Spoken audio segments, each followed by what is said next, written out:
Assalamualaikum warahmatullahi wabarakatuh. Perkenalkan, nama saya Irna Denis Akila Fadia Lubis, NIM P07539018094 dari Politeknik Kesehatan jurusan Farmasi. Di sini saya ingin memaparkan 6 materi dari mata kuliah fitokimia.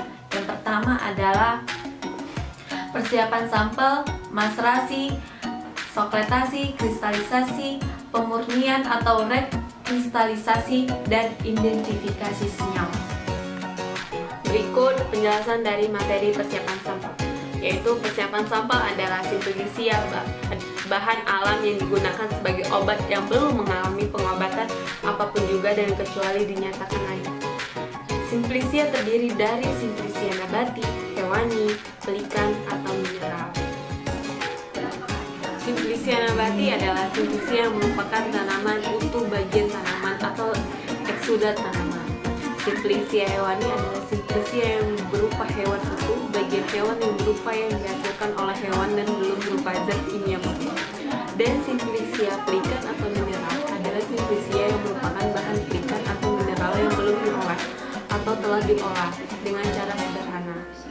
Simplisia harus memenuhi persyaratan minimal dan ada beberapa faktor yang berpengaruh, antara lain bahan baku simplisia, proses pembuatan simplisia termasuk cara penyimpanan bahan baku simplisia, cara dan pengapakan dan penyimpanan simplisia. Yang kedua adalah maserasi. Maserasi adalah salah satu jenis metode ekstraksi dengan sistem tanpa pemanasan atau dikenal dengan istilah ekstraksi dingin. Jadi, pada metode ini, pelarut dan sampel tidak mengalami pemanasan sama sekali, sehingga maserasi merupakan teknik ekstraksi yang dapat digunakan untuk senyawa yang tidak tahan panas ataupun tahan panas. Maserasi merupakan cara penyarian yang sederhana. Maserasi dilakukan dengan cara merendam serbuk simplisia dalam cairan penyari. Jadi, maserasi merupakan cara ekstraksi yang paling sederhana dengan cara meredam serbuk simplisia menggunakan pelarut yang sesuai dan tanpa pemanasan. Prinsip maserasi adalah pengikatan atau pelarutan zat aktif berdasarkan sifat pelarutannya dalam suatu pelarut. Penyarian zat aktif yang dilakukan dengan cara meredam serbuk simplisia dalam cairan penyari yang sesuai selama 3 hari pada temperatur kamar. Terlindung dari cahaya, cairan penyari akan masuk ke dalam sel melewati dinding sel. Isi sel akan larut karena adanya perbedaan konsentrasi antara larutan di dalam sel dengan di luar sel. Maserasi dapat dimodifikasi, misalnya 1. Digesti, 2. Maserasi dengan mesin pengadu, 3. Lema maserasi, 4. Maserasi melingkar, 5. Maserasi melingkar tingkat. 3. Sokletasi. Sokletasi adalah suatu metode atau proses pemisahan suatu komponen yang dapat dalam zat padat dengan cara penyaringan berulang-ulang dengan menggunakan pelarut tertentu, sehingga semua komponen yang diinginkan akan terisolasi. Adapun prinsip sokletasi ini adalah penyaringan yang berulang-ulang sehingga hasilnya dapat sempurna dan pelarut yang digunakan relatif sedikit. Bila penyaringan ini telah selesai, maka pelarutnya diuapkan kembali dan sisanya adalah zat yang tersaring. Metode sokletasi menggunakan suatu pelarut yang mudah menguap dan dapat melarutkan senyawa organik yang dapat pada bahan tersebut.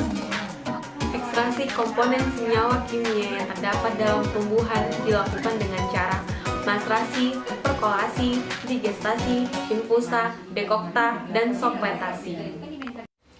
Syarat-syarat pelarut yang digunakan dalam proses sokletasi. 1. Pelarut yang mudah menguap. Contohnya heksan, eter, petroleum, eter, metil klorida, dan alkohol. 2. Titik didih pelarut rendah. 3. Pelarut tidak melarutkan senyawa yang diinginkan. 4. Pelarut terbaik untuk bahan yang akan diekstraksi. 5. Pelarut tersebut akan terpisah dengan cepat setelah pengocokan. 6. Sifat sesuai dengan senyawa yang akan diisolasi, polar atau non-polar. Keempat, kristalisasi. Pengertian kristalisasi adalah salah satu teknik pemisahan campuran di mana dalam suatu sistem dilakukan transfer massa zat larut dari larutan untuk membentuk padatan berbentuk kristal. Proses kristalisasi terdiri atas 2 tahapan utama. Pertama ialah nukleasi, dan yang kedua adalah pertumbuhan kristal. Nukleasi adalah langkah awal di mana molekul padatan yang terdispersi di dalam larutan akan berkumpul dan membentuk ikatan. Berkumpulnya padatan ini membentuk bibit kristal berukuran nanometer atau disebut itu sangat kecil. Tetapi bibit kristal ini belum stabil, diperlukan besar ukuran tertentu sehingga bibit-bibit kristal ini berada dalam keadaan stabil. Dengan mengontrol kondisi tertentu, temperatur, tingkat kejenuhan atau supresatu thread, tekanan, dan lain-lain dalam sistem, maka pembentukan bibit kristal dengan ukuran yang cukup besar dapat terjadi. Peristiwa nukleasi ini merupakan proses perombakan struktur atomnya. Jadi, bukan hanya pada tingkat sifat makroskopisnya, melainkan terjadi penata ulangan atom-atom dalam senyawa tersebut membentuk struktur kristal. Teknik dalam proses kristalisasi. Dalam proses kristalisasi yang paling penting untuk diperhatikan ialah sistem berada dalam keadaan sangat-sangat jenuh, di mana zat larut yang terdapat dalam larutan lebih banyak dari batas kelarutan dalam pelarut tersebut. Kondisi ini dapat diperoleh dengan beberapa cara, yaitu pendinginan larutan, penambahan pelarut hingga kelarutan zat tertentu akan berkurang drastis, drown out atau anti-sulfate, reaksi kimia, evaporasi, perubahan pH sehingga zat terlarut lebih cenderung membentuk kristal daripada larutan. Dari 5 cara tersebut, yang paling sering digunakan dalam segala industri adalah metode perubahan pH sistem. Keempat, industri makanan seperti produksi bubuk kopi instan yang tanpa ampas menggunakan metode kristalisasi, sehingga kristalisasi kafein dan gula dapat larut dengan cepat di air panas dan lain-lain. Kelima, teknik pemurnian atau rekristalisasi adalah teknik pemurnian yang didasarkan pada perbedaan kelarutannya dalam keadaan panas atau dingin dalam satu pelarut. Prinsip pembentukan rekristalisasi. 1. Pembentukan kristal kembali dilakukan dengan pendinginan larutan hingga tercapai keadaan di atas jenuh. Kedua, rekristalisasi meliputi tahap awal, yaitu melarutkan senyawa yang akan dimurnikan dalam sedikit mungkin pelarut atau campuran pelarut dalam keadaan panas, atau bahkan sampai suhu mendidih sehingga diperoleh larutan jenis. 3. Tahap selanjutnya adalah mendinginkan larutan yang akan dapat menyebabkan terbentuknya kristal yang kemudian dipisahkan melalui penyaringan. Pemurnian padatan dengan kristalisasi didasarkan pada perbedaan dalam kelarutannya, dalam pelarut tertentu atau dalam campuran pelarut. Dalam bentuk sederhana, proses kristalisasi meliputi melarutkan zat tak murni dalam pelarut tertentu pada titik leleh, menyaring larutan panas dari partikel bahan tak larut, memisahkan kristal dari larutan supernatant. Keenam, hasil sesudah pengaringan ditentukan kemurniannya dengan menentukan titik leleh, metode spektroskopi, kromatografi lapis tipis.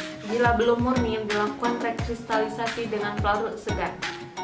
Rekristalisasi beberapa golongan senyawa. 1. Rekristalisasi kapsantin, padatan merah yang diperoleh kemudian direkristalisasi menggunakan CS2 hingga diperoleh kapsantin yang berbentuk bulatan dengan warna merah karmin. Titik leleh 176. Jika digunakan petroleum ethers sebagai pelarut, maka diperoleh kristal berbentuk jarum. Jika digunakan metanol, kristal berbentuk pisau. 2. Rekristalisasi stigmasterol. Ekstrak pekat yang diperoleh dilarutkan dalam 100 ml petroleum ether, kemudian campuran diuapkan sampai titik jenuhnya, dibiarkan semalam hingga berbentuk kristal tak berwarna yang mengendap dengan titik leleh 138 sampai 144. Rekristalisasi hesperidin.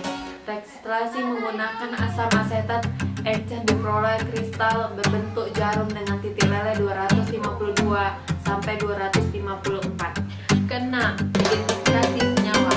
Identifikasi golongan senyawa dapat dilakukan dengan uji warna, penentuan kelarutan, bilangan RF, dan ciri spektrum UV. Identifikasi yang paling penting dan digunakan secara luas